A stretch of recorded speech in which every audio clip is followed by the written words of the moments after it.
सामान है पहले वाला बताना जरूरी है ना। हाँ, जस्ट मैं वही कह रही थी, आप कंटिन्यू रखें। और हर साउंड वाला अपने पीछे 15 से 20 लोग को रोजगार देता है। तो आप समझ सकते हैं लाखों लोगों का आज रोजगार छीन चुका है। हम लोग सड़कों पे आ चुके हैं। जितने साउंड वाले Chhattisgarh sound union supreme court में अपीयर होने जा रहा है इसके खिलाफ लड़ने के लिए। काफ़ी भ्रम की स्थिति है यहाँ पे कि जो भी आदेश आया है ये माननीय बिलासपुर हाईकोर्ट से आया है।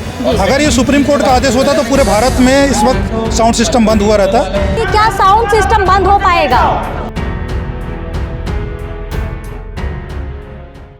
3 अक्टूबर से माता की जो नवरात्रि है वो चालू होने वाली है। और चैत्र नवरात्रि अगर बात की जाए तो गरबा जो है इस पूरे नवरात्र में है 4 चांद लगाता है, जिसमें डीजे की बहुत महत्वपूर्ण भूमिका होती है। लेकिन लगातार डीजे बैन करने के बाद में जो है डीजे वाले भैया हड़ताल पर चले आ रहे हैं। और आज छत्तीसगढ़ साउंड एसोसिएशन के द्वारा जो है महासभा बैठक का आयोजन किया गया है दुर्ग में। और इस वक्त हमारे साथ में मौजूद है वही डीजे भाई हमारे साथ में। बात करेंगे इनसे और जानेंगे कि आज महासभा रखने का उद्देश्य क्या है। और सवाल सबसे बड़ा उठता है ये कि नवरात्र में क्या सच में इस बार डीजे नहीं बजेगा? ये सवाल जनता की भी है और साउंड वालों भैया की भी है। इनसे बातचीत करेंगे और जानेंगे कि क्या कुछ जो है महासभा में बातचीत हो रही है। भैया, नवरात्रि आने वाली है और इसमें जो है डीजे का महत्वपूर्ण काफ़ी बढ़ जाता है और ये प्रश्न बन रहा है कि डीजे बजेगा कि नहीं बजेगा, पर आपका इसमें क्या कुछ कहना है? देखिए, आपका जो प्रश्न है डीजे बजेगा कि नहीं बजेगा, जितने हमारे साउंड वाले भाई हैं ये साउंड सिस्टम बजाना तो चाहते हैं, पर चूंकि प्रशासन की तरफ से प्रतिबंध लगा हुआ है, शासन प्रशासन की तरफ से, उसी के चलते हम लोग का कारोबार बंद हो चुका है। हम यहाँ जितने बड़ी संख्या में आप लोग देख रहे हैं ये सब प्रदेश के साउंड वाले हैं और हर साउंड वाला अपने पीछे 15 से 20 लोग को रोजगार देता है। तो आप समझ सकते हैं लाखों लोगों का आज रोजगार छीन चुका है। हम लोग सड़कों पे आ चुके हैं और आप मीडिया के माध्यम से मांग करते हैं सरकार हमारी बात सुने और हमारा काम चालू करवाए। एक प्रश्न मैं ये पूछना चाहती हूँ, बोल सकेंगे सुप्रीम कोर्ट के द्वारा आदेश जारी किया गया है जिसमें कुछ नियम लागू किए गए हैं, क्या उस नियम में काम करना आपके लिए संभव है? देखिए, मैं एक चीज़ स्पष्ट कर रहा हूँ आपको, काफ़ी भ्रम की स्थिति है यहाँ पे कि जो भी आदेश आया है ये माननीय बिलासपुर हाईकोर्ट से आया है। अगर ये सुप्रीम कोर्ट का आदेश होता तो पूरे भारत में इस वक्त साउंड सिस्टम बंद हुआ रहता। पूरे भारत में जितने भी राज्य हैं वहाँ साउंड सिस्टम चल रहे हैं, सिर्फ छत्तीसगढ़ में ही साउंड सिस्टम के ऊपर प्रतिबंध लगा है। एक सवाल आपसे पूछना चाहूँगी भैया, क्या साउंड सिस्टम और डीजे के ना होने से किसी भी प्रोग्राम में रौनक लग पाएगी? और एक सवाल इसमें ऐड करना पाऊँगी, कोई भी प्रोग्राम बिना साउंड के क्या पूरा हो सकता है? कोई भी प्रोग्राम, चाहे किसी प्रकार का शादी हो या फंक्शन हो या गवर्नमेंट से रिलेटेड कुछ भी काम हो, बिना साउंड के कुछ हो सकता है क्या? बिना साउंड सिस्टम के तो कुछ कार्यक्रम नहीं हो सकता। अभी यहाँ जो कार्यक्रम हो रहा है, मान लो भैया बिना माइक के बिना साउंड सिस्टम के बोलते तो क्या 2000-3000 लोग जो यहाँ जुड़े हैं वो सुन सकते हैं? नहीं सुन सकते। बिना साउंड सिस्टम के सब सुना है। साउंड सिस्टम की अवधि तय की गई है, एक लिमिट तय की गई है, उस साउंड सिस्टम में क्या साउंड बच सकते हैं?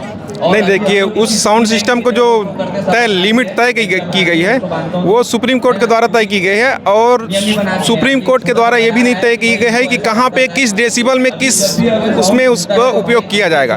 जब वो क्षेत्र ही नहीं बना है तो उस साउंड सिस्टम का जो लिमिट बना है उसका कोई महत्व नहीं रहता। भैया, ये जो आज जो है छत्तीसगढ़ साउंड एसोसिएशन की आज महासभा बैठक हुई है, तो क्या कुछ आगे आप मांग कर रहे हैं और क्या कुछ आप करेंगे? क्योंकि जिस प्रकार के नियम आप लोग के लिए लागू किए गए हैं, इतने लोग आपके पीछे होते हैं, एक एसोसिएशन के पीछे, साउंड के पीछे, आप लोग का घर इस चीज़ों से चलता है, तो वो कहीं ना कहीं पूरी तरीके से डामाडोल पूरा हो चुका है। आप बहुत बड़ी दुविधा में है, तो क्या आप मांग कर रहे हैं और क्या लगता है क्या कुछ उसमें इसका समाधान तौर पे आप निकाल पाएंगे या सरकार निकाल पाएगी या निकलेगा? जिस तरीके से प्रशासन और छत्तीसगढ़ शासन जो गाड़ियों में साउंड बॉक्स रख के नहीं बजाना है उस पर आदेश जारी किए, जो सुप्रीम कोर्ट के हिसाब से कहीं पे कुछ नहीं है। सुप्रीम कोर्ट के हिसाब से आप कहीं पे लिखित नहीं है, संविधान में लिखा नहीं है कि आप गाड़ियों में साउंड बॉक्स लगा के नहीं बजा सकते। सर, तो साउंड अगर मालवाहक गाड़ी में नहीं लगेगी तो कहाँ लगेगी? इसका कुछ प्रश्न, इसका जवाब कुछ आपके पास है? यदि विसर्जन वगैरह जुलूस होता है नेताओं के जुलूस होते हैं, विजय जुलूस होते हैं, दुर्गा विसर्जन होता है, गणेश विसर्जन होते हैं, शादियां होती हैं, इसमें रोड शो में गाड़ियों में इतने साउंड सिस्टम लगेंगे ना। इसका कुछ विकल्प सर, जैसे कि अगर सुप्रीम कोर्ट या कोर्ट के द्वारा ये आदेश दिया गया है कि साउंड मालवाहक में नहीं होना चाहिए या फिर इसकी इतनी डीबी होनी चाहिए, जो कि पॉसिबल नहीं है आपके हिसाब से बोला जाए तो इसका क्या अल्टरनेट आपने कुछ सुविधा निकाला है, कुछ आप इसका अलग एंगल निकाल पा रहे हैं कि इसमें अपन ये चीज़ कर पाएंगे? यदि प्रशासन के नज़र में साउंड सिस्टम काफ़ी हेवी लग रहा है तो हमारी आज बैठक हुई है और प्रदेश स्तर में नया गठन भी होगा, उसके बाद ही नया रूप तैयार होगा जिसके तहत हम लोग काम करने के लिए आगे सोचेंगे। एक आखिरी सवाल भैया आपसे ये कि क्या साउंड सिस्टम बंद हो पाएगा? देखिए, क्योंकि जिस हिसाब से इन्होंने नियम दिए हैं वो बंद की कगार टाइप की नियम है। जब तक संगीत है इस दुनिया में तब तक साउंड रहेगा। मेरा मानना है, मेरे साथियों को मानना है, साउंड सिस्टम कभी बंद नहीं हो सकता। ये जो भी बाध्यता है इसके खिलाफ हम लोग सब एकत्र हो रहे हैं इस महासभा के माध्यम से, और जो भी विपत्ति आई है शासन प्रशासन के द्वारा जो भी प्रतिबंध आया है उससे लड़ने का प्रयास किया जा रहा है। तो किस प्रकार से जो है साउंड एसोसिएशन इस प्रकार की विपत्ति से लड़ेगा?